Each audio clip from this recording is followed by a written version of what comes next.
ہیں کہ آپ صلی اللہ علیہ وسلم جب گھر میں داخل ہوتے تھے تو مسکراتے ہوئے چہرے کے ساتھ داخل ہوتے تھے۔ تو مجھے جب کسی نے بتایا نا ایک طالب علم کا قصہ کہ وہ گھر میں داخل ہوتا ہے تو گھر والے کانپنا شروع ہوتے ہیں، میں نے کہا وہ چنگیز خان کی اولاد ہوگا، پھر وہ اس کا اصلاحی تعلق کس سے ہوگا؟ چنگیز خان سے۔ چنگیز خان بھی جب بغداد آیا تھا نا تو سب کیا ہو گئے تھے؟ کانپنا شروع ہو گئے۔ تو بھائی ہم محمد صلی اللہ علیہ وسلم کی روحانی اولادوں میں ہیں، ہم چنگیز خان اور فرعون کی اولادوں میں نہیں ہیں۔ تو گھر والوں کے بارے میں بھی آپ صلی اللہ علیہ وسلم نے اخلاق بتائے ہیں۔ ہمارے ہاں جو طاقتور مرد ہوتا ہے وہ عورت کے حقوق پی جاتا ہے، وہ شریعت صرف عورت کے بارے میں جانتا ہے، اپنے بارے میں شریعت نہیں جانتا۔ کہ میں جو اتنا غصہ کر رہا ہوں بیوی کے اوپر، بلا وجہ بات بات پہ سختی کر رہا ہوں، کھانا تھوڑا دیر سے پک گیا تو اس کو مارنا شروع کر دیا، ڈانٹنا شروع کر دیا، تانے دینا شروع کر دیے، اس کے بارے میں بھی قیامت کے دن مجھ سے سوال ہوگا۔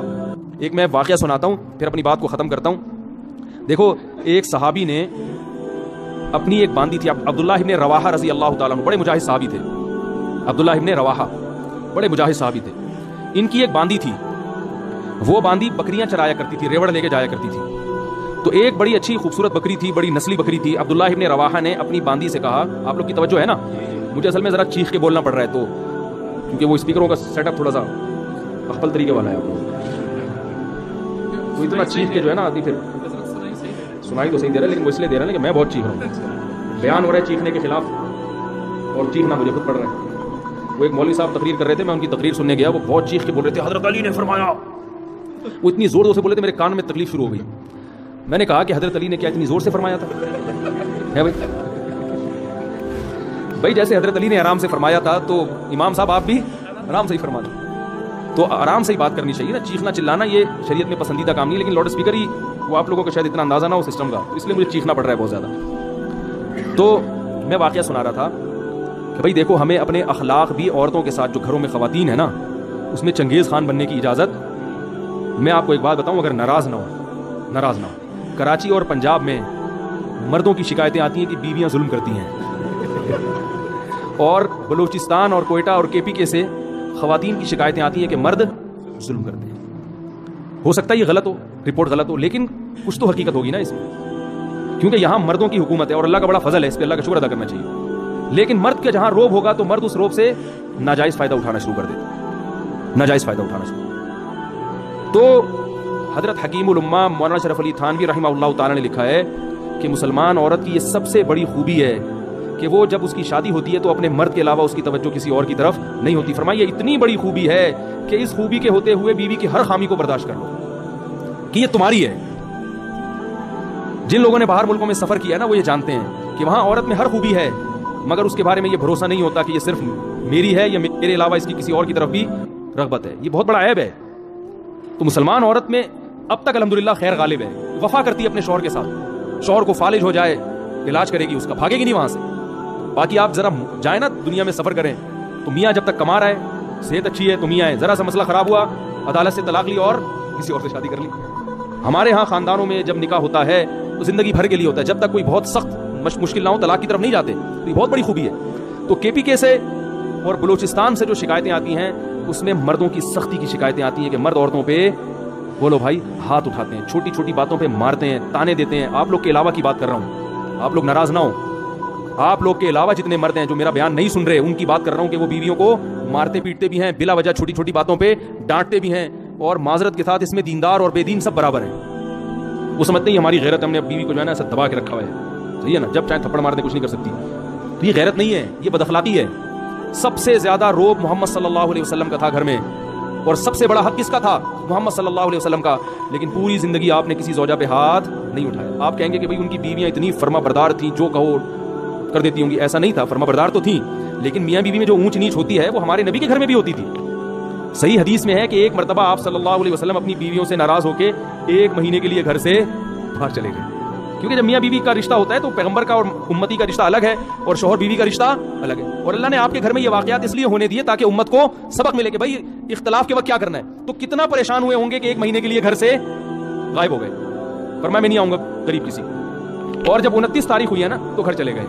صحابہ نے کہا یا رسول اللہ بھی 30 دن پورے نہیں ہوئے، آپ نے فرمایا مہینہ 29 کا تھا۔ مہینہ کس کا تھا؟ ناراضی کو ختم کر دیا پھر، لیکن ایسا نہیں کیا کہ ناراض ہوئے تو گھر میں چیزیں توڑنی پھوڑنی شروع کر دی ہوں اور اٹھا کے مارنا پیٹنا شروع کر دیا ہو، جو آج ہمارا حساب کتاب ہے۔ ہاں کوئی بہت ہی ٹیڑھی پسلی کی عورت ہے، بالکل ہی سدھرنے کا نام نہیں لے رہی، تو شریعت نے پھر مجبوری میں ہاتھ اٹھانے کی اجازت بھی دی ہے، لیکن ایسی عورتیں ہمارے معاشرے میں ان کا ریشو بہت کم ہوتا ہے۔ خاص طور پر ان علاقوں میں تو فرما برداری کا عنصر زیادہ ہے. تو اس میں ایک چیز میں ایک حدیث آپ کو سناتا ہوں, اس کے بعد اپنا بیان ختم کرتا ہوں. عبداللہ ابن رواحہ رضی اللہ تعالیٰ عنہ, عرب جو تھے نا یہ عورتوں پہ بڑے سخت ہوا کرتے تھے, خاص کر قریشی. جو قریش کے قریشی لوگ تھے نا یہ بیویوں پہ کیا ہوتے تھے, سخت ہوتے تھے. لیکن اسلام آنے کے بعد کیسے تبدیل ہوئے. عبداللہ ابن رواحہ رضی اللہ تعالیٰ عنہ نے نبی اپنی باندی سے کہا کہ میری اس بکری کی خاص طور پر تم نے کیا کرنی ہے, حفاظت کرنی ہے. تو اللہ کی قدرت کہ وہ بھیڑیا آیا اور اس بکری کو کھا گیا. عبداللہ ابن رواحہ کا غصہ آیا اور انہوں نے ایک تھپڑ لگا دیا باندی کے, صرف ایک تھپڑ مارا ہے, بیوی کے نہیں بلکہ, حالانکہ باندی کا درجہ بیوی سے, باندی تو نوکر ہوتی ہے نا, غلام ہے, لونڈی ہے, اس کا وہ مقام تھوڑی ہے جو بیوی کا ہے. ایک تھپڑ لگا دیا. عبداللہ ابن رواحہ رضی اللہ تعالیٰ عنہ چونکہ مسلمان ہو چکے تھے نا, زمانہ جاہلیت میں تو ہوتے تو 20-30 تھپڑ مار دیتے کہ بھائی اس نے غلطی کی ہے. ہم ہوتے ہم کیا کہتے ہیں, یار بھیڑیے نے کھانا تھا تو اسی بکری کو کھانا تھا ہے بھائی, اور بکریاں نظر نہیں آئیں, اس کا مطلب تمہارے بھیڑیے کے ساتھ کیا ہیں, تعلقات ہیں, ٹھیک ہے, تم نے مخبری کی ہے بھیڑیے کو, اسی کو کھاؤ آگے. 10 باتیں سوچتے اور منفی ذہن چلتا. عبداللہ ابن رواحہ نے غصے میں ایک تھپڑ لگایا, مگر ندامت ہوئی. کیوں؟ اسلام لا چکے ہیں, ان کو پتا ہے کہ ایک ایک عمل کا قیامت کے دن جواب بولو بھائی دینا پڑے گا. اگر اس میں باندی کی غلطی نہیں تھی تو میرا تھپڑ قیامت کے دن اعمال میں لکھا جائے گا, اور عین ممکن ہے کہ باندی کی غلطی نہ ہو, کیونکہ بھیڑیا جب آتا ہے تو وہ تو نگرانی کے باوجود کھا جاتا ہے. اب احساس ہوا تو رسول اللہ صلی اللہ علیہ وسلم کے پاس آئے, عرض کیا یا رسول اللہ میں نے باندی کو تھپڑ مار دیا, کیا مجھ سے ظلم تو نہیں ہوا؟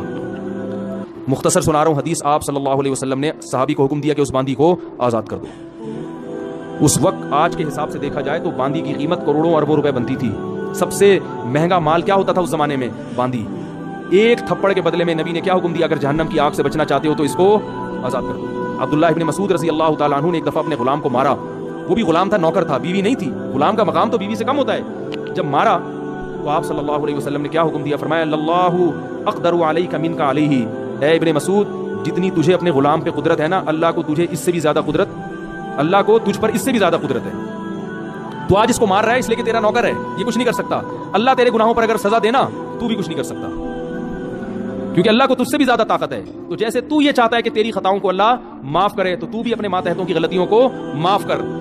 عبداللہ ابن مسعود رضی اللہ تعالیٰ عنہ ڈر گئے, فرمایا ہوا عتق لوجہ اللہ یا رسول اللہ, بس اس کا کفارہ یہ ہے کہ میں نے اللہ کے لیے اس کو آزاد کر دیا. کون آزاد؟ کروڑوں روپے کی ملکیت ضائع کر دی, آزاد کر دی. تو آج بیویوں کو مارا جاتا ہے, بلا وجہ پیٹا جاتا ہے, بلا وجہ تانے دیے جاتے ہیں. تم نے باپ کے گھر سیکھا کیا ہے؟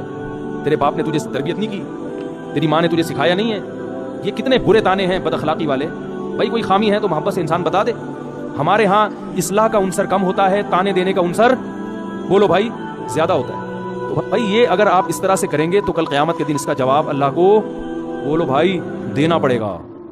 تو یہاں بھی اپنے اخلاق درست کرنے کی ضرورت ہے.